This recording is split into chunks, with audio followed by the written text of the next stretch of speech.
Good evening, ladies and gentlemen, and thank you for tuning into the Meta Report. My name is Ty the Hunter, and tonight we will be taking a deep look inside the evolution of the mid lane meta. All that and more, next.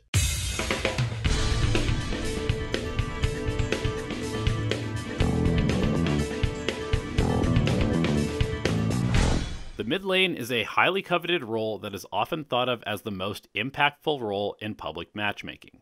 The role has evolved quite a bit over the years and broadened in scope significantly.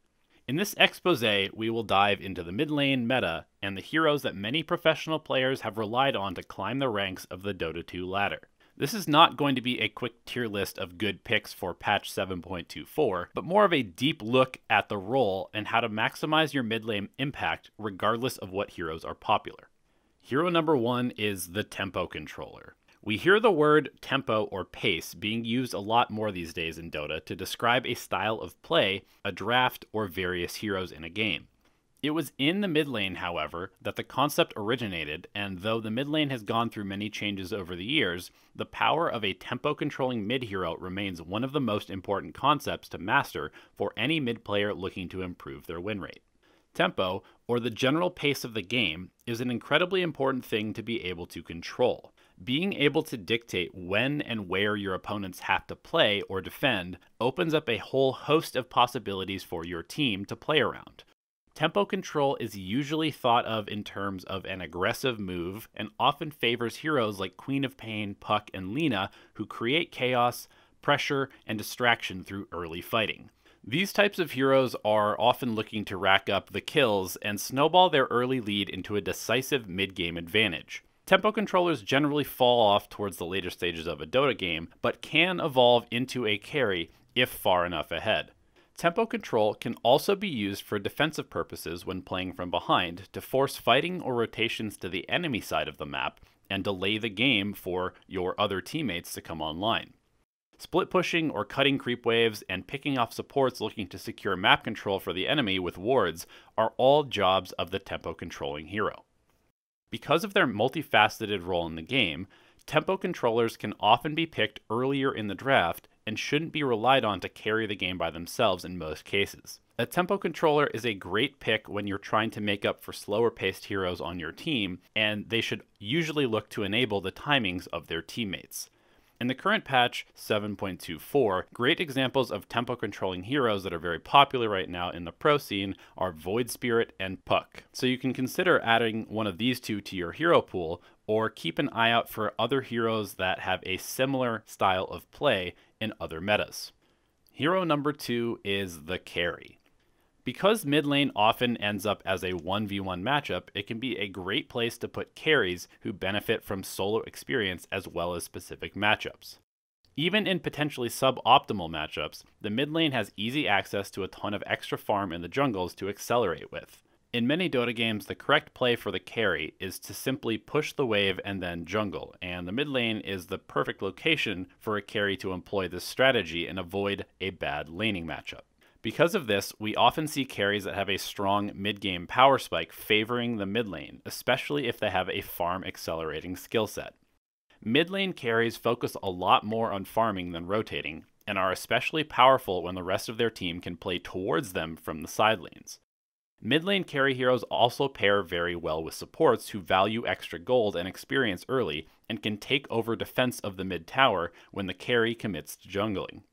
It's very important to adopt the carry mindset when playing a carry mid lane hero, and avoid taking fights before hitting major power spikes. Like any good carry player, it is still important to exert pressure by how and where you are farming on the map, taking farm as aggressively as it is safe to, and claiming towers when able. Mid lane carries are great to pick when your safe lane and off lane heroes are more early game or tempo oriented, and won't be soaking up a large amount of farm off the map. They also work relatively well in tough laning matchups because of how easy it is to avoid playing the lane. In the current patch 7.24, great examples of mid lane carry heroes are Shadow Fiend, Magnus, and Outworld Devourer. Hero number 3 is the Cheese. For similar reasons to picking a carry mid, the lane also lends itself to picking cheesy, game-winning heroes. With extra gold and experience to boost them, and the extra freedom to move around the map, the mid lane is a perfect home for an uncountered cheese pick. Cheese heroes are often part carry and part tempo controller, but with a side of sadism. Most cheese heroes are defined as being essentially unbeatable, if not completely shut down, and tend to take control of the outcome in the mid-game. In addition to an almost unbeatable timing window, cheese heroes create immense mental pressure on the opposing team due to their seeming inevitability. This pressure often forces poor play and tilt-inducing mistakes out of your opponents, and can simply win you the game just by making them play worse. Like most food, adding a little cheese to your mid-hero pool increases the quality of your experience. While it might earn you a few more reports from the enemy team than picking a standard mid-hero, a well-timed cheese pick is about as close as you can come to a free win in Dota 2. This timing is one of the most important things to remember, however, as picking cheese too early or into a counter can result in a similarly free win for your opponents. This is why we mostly see cheese heroes picked in the 10th overall slot, or if most major counters are already banned or picked by the cheesing team. It can be okay to pick into a single counter, but knowing your matchups is one of the most important parts of drafting a cheese hero. In the current patch 7.24, great examples of cheese heroes are Huskar, Meepo, and Arcwarden. As you can see, the mid lane has come a long way since the days of 1v1 dueling to the death. Some games you will even find that you have to play both tempo controller and carry at different stages of the game. Other times, a certain type of hero may simply be out of the meta, like we had back in the day when it was a constant 2v2 mid and all the carries ended up being played there. Ultimately, the more tools you possess, the easier the game will become, and being able to pick any of the 3 heroes we have talked about today from game to game will drastically improve your win rate in the mid lane.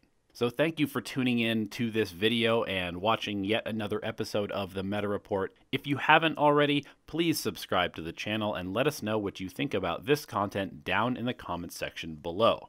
Good luck in your games, and we'll see you in another video very soon.